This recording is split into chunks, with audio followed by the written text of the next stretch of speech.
So as Terry pointed out, this was something that kind of came across his desk, and he asked me about it, and we kind of, put our heads together to kind of think of a way to implement this.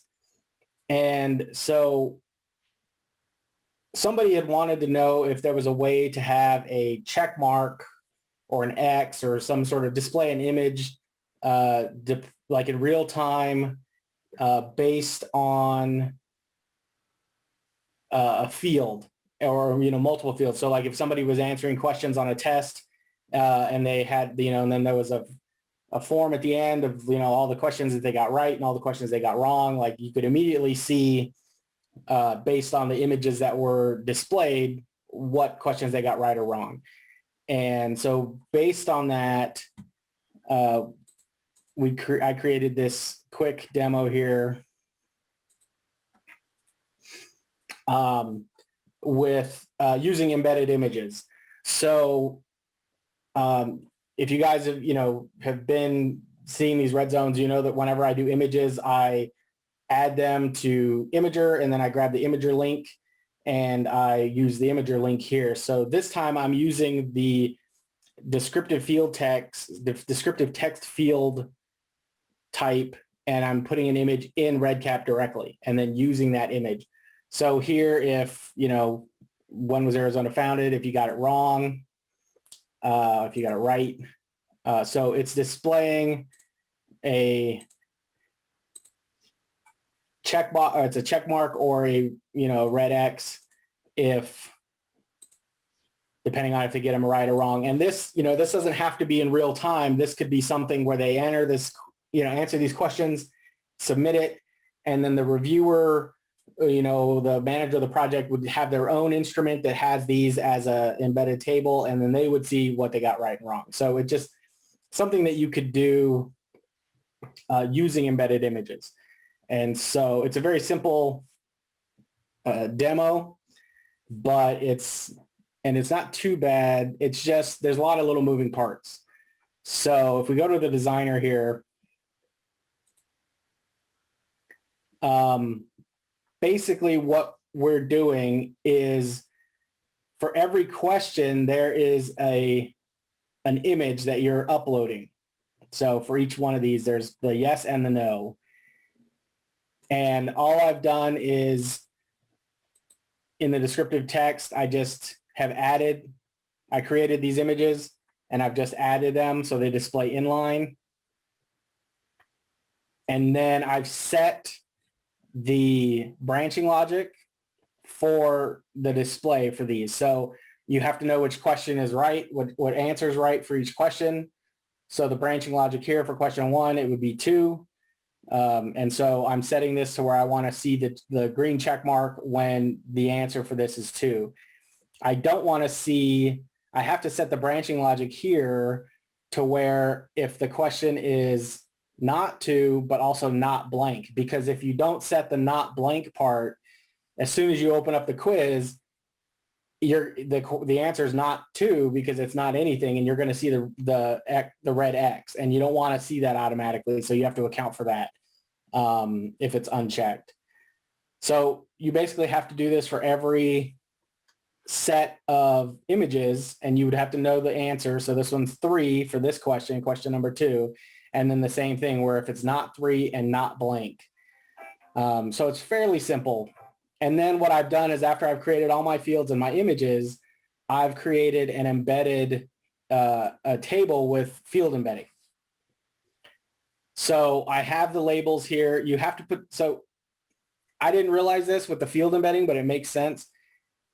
If you embed a field, like for question 1, it doesn't automatically bring in the field text.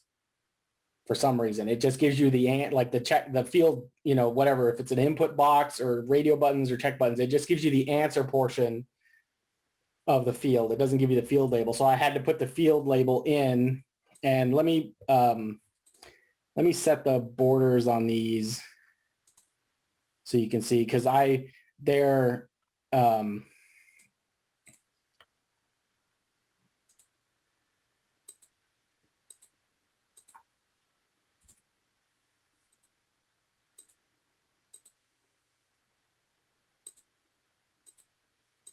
So now you can see how I have it broken out. I just have the name of the question and the question I've embedded, and then I'm embedding yes or no in another box. And I just have these borders turned off so it just looks like a solid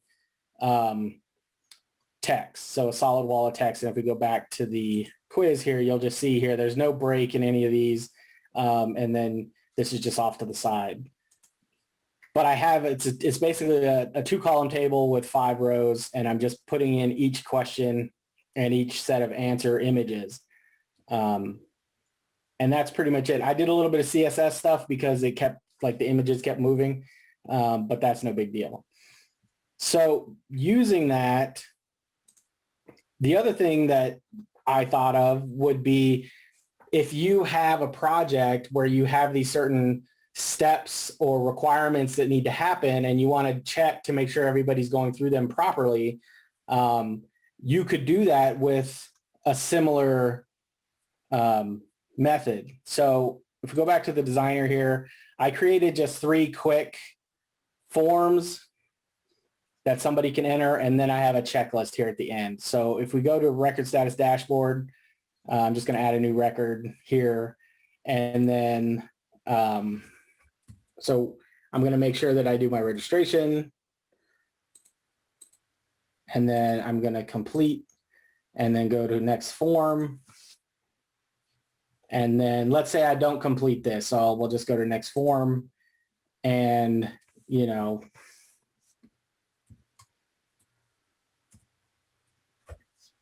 and then we'll mark this as complete, and we'll go to the next form. And now you'll see here that and the health questionnaire should have been complete.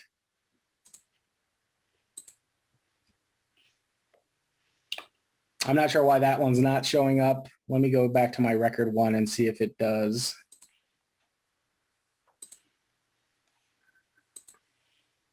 Yeah. So basically what I'm doing, so I have this checklist with embedded images, and it's similar to the quiz, but what I'm doing is I'm grabbing values from other instruments, and I'm using those values to show or hide whether or not, to check on the status of those instruments. So what I'm using is whether or not that registration is complete or not. So if we go to the branching logic, I'm using the complete, incomplete fields at the bottom of the of each instrument, and I'm checking because if it's complete, REDCap marks this field as a 2, and if it's not complete, it's not a 2. So that's pretty much how I have it. And oh, that's why that wasn't showing up. It should be health questionnaire complete.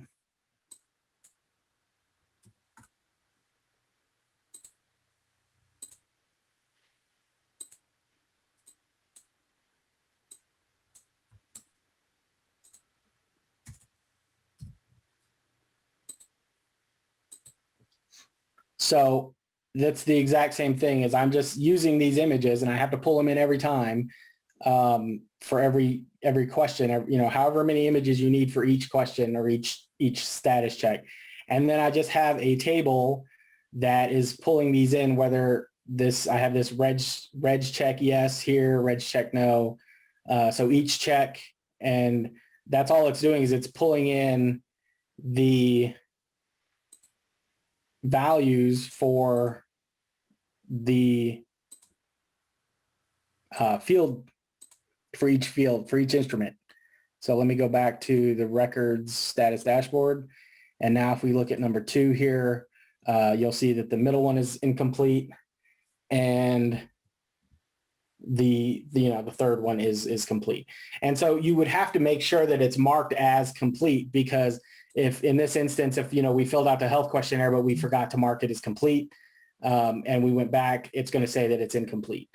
And so you could do, you could have multiple levels here. Instead of it just being a binary thing, a yes, no, you could have it set for each one of these. So like incomplete could be, yellow, and complete could be green, and unverified. It's another way of looking at it. I mean, you could also look at your status dashboard here and just see that these are, red, and that's immediately going to let you know that they're incomplete. That's what this is for. But if you wanted somebody that doesn't have access to the dashboard, that it's a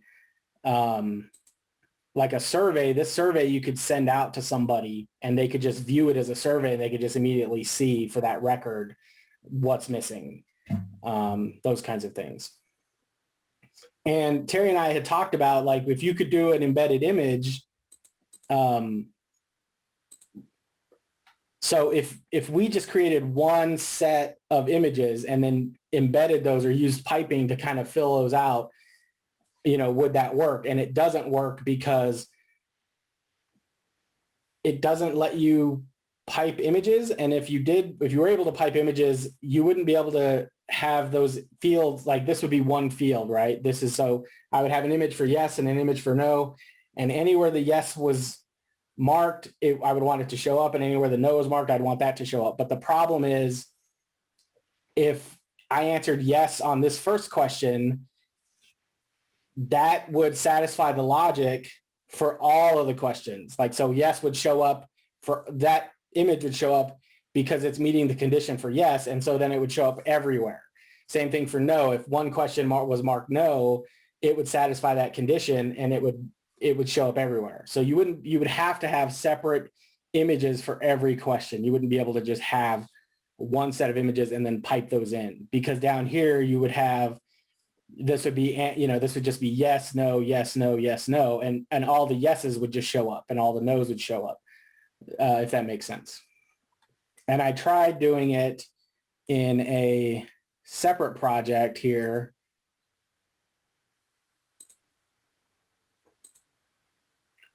Just using the images, the same thing here, mark yes, mark no.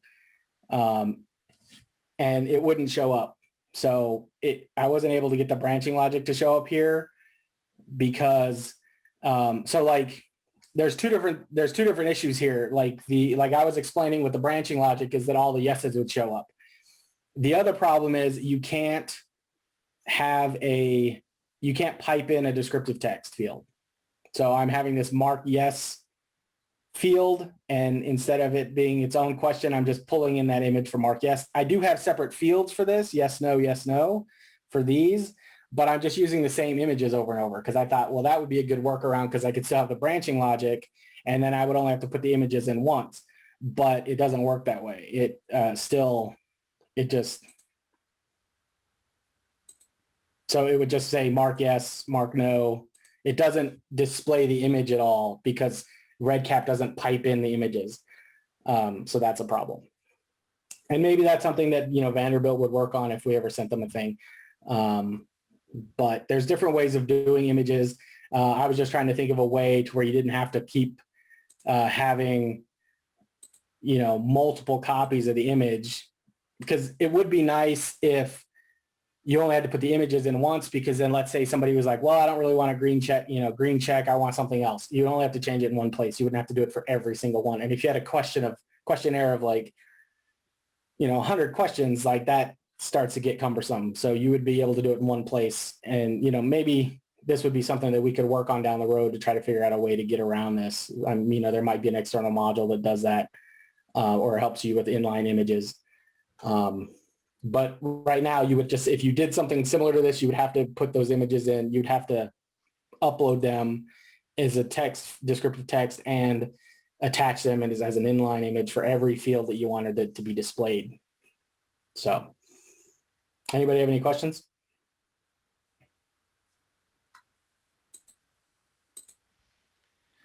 Okay, so let me add to that just a little bit.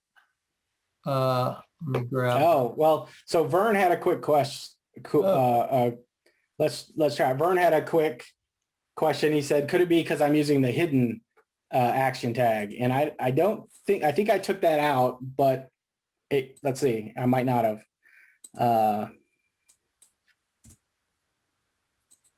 Because if that's the case, you could probably put those images on a separate form so they don't show up and then be able to pipe them in. So they show up here now because they're not hidden, but if I click on, nope, yeah, so they still don't show up here, so they still don't get piped in. Yeah, you can't pipe in an image like that. Right. So, all right. What were you saying, Terry, earlier? I was just going to say, I'm going to add to this just a little bit with another project. So I'm going to grab the screen a minute. Okay.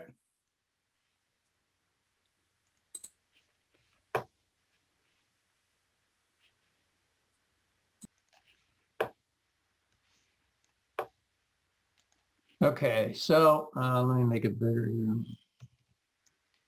All right, so I just had, the situation here was somebody wanted to ask a participant a group of questions, only they didn't want the participants to see the answers, you know, whether they were correct or not. They wanted to look at those questions and at a glance be able to not only get a score, quote unquote, but which questions were correct and which questions were wrong.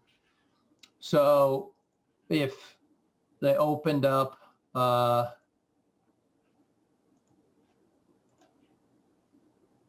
they would get a survey and they'd have these questions, and you know, they would just go through and answer the questions and submit their survey, and then be done.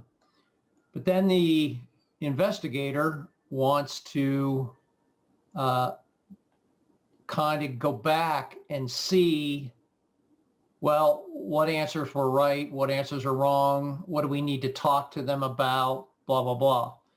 So there's a second instrument, and if you click on it, it will show you the ones that they got right and the ones they got wrong and their response. The thing that differentiates this just a little bit from what you've seen so far is, now that I've saved this, I'll save and exit this form. Now we see down below, this is a repeating instrument. So they want to sort of do some proactive or post-active education regarding the results of this test, and then they want the person to take the test again. So they'll come in here and they'll take the test again. Oh, I'm sorry, this should be a survey. This is how they get it.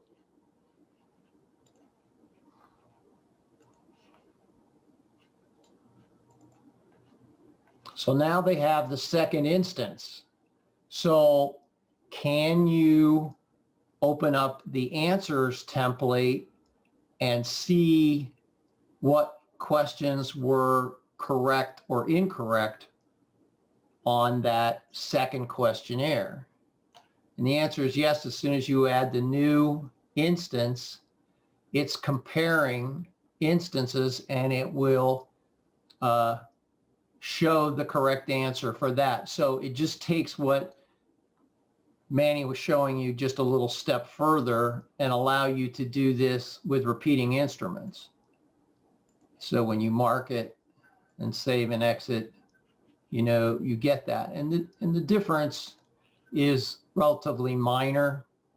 So the test instrument, there's nothing different than this. Obviously, this is just a basic survey. The answers, however, do the same thing that Manny was showing you with checks and X's based on. And then the branching logic is to show or hide for each one of those, but it adds, it adds the branching logic current instance to make sure it's comparing instance 2 to instance 2 of the question. So that's the only variance here. And So then, and as he was showing you in this, when you use the embedded option for your fields in this, you know, when we're doing this embedding a field over here, and when we come in here, the biggest difference is to remember that you are not, you're piping in a sense, you're piping a value sort of, but you're going to use those curly brackets, and that's key, and that's how you're able to bring in the image by using the curly brackets instead of the square brackets that return the value of a field. So that's the big difference. And when Manny was showing you in the question where he had to type the text, whether you do this in 3 columns, 2 columns, whatever, you will always have to type in your text for whatever you want to see and then embed the rest in the curly brackets. So you could have just as easily put curly brackets here and, you know, put the green check in here. And it shows, you know, this is the HTML for that. But the point is,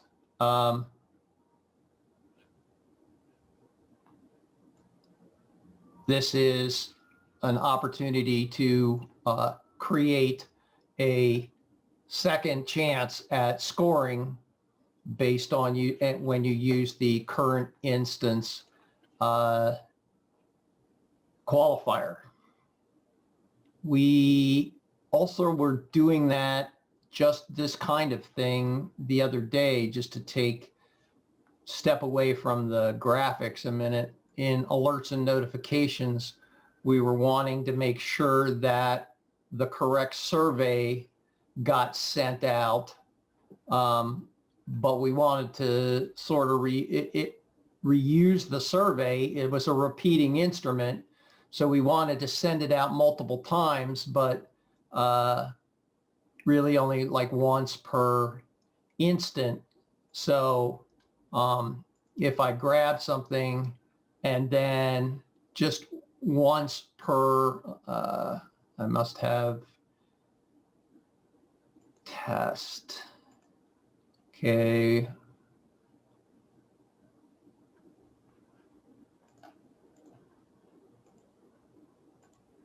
And this would be once per, on every instance of repeating instrument, sorry. So this is the one that captures the repeating instrument versus just the event. And so then you can send this out, you know, set this up, but when you put in your link, so you would reference, you know, I think the easiest thing is to look at your smart variables so that you can see your survey link. And so we can put this in here and we'll say test. But then after this, we would put current instance. And that would allow you to send us out for the, if it was the second instance, it would send out the correct survey route, because if you just leave it without this, it will send the same survey out twice and the participant will just see that they've already completed the survey and it won't let them complete a new questionnaire. So these smart variables are so handy. And the thing to remember is you can put them together. So when you find something like current instance for repeating instruments, you can append it to a field variable so that it can be used. And there's the good example right here. So much you can do with REDCap and sending these things out. It's just a matter of the correct syntax. And when you run into problems with your syntax, please let us know, and we'll be happy to help you get through that.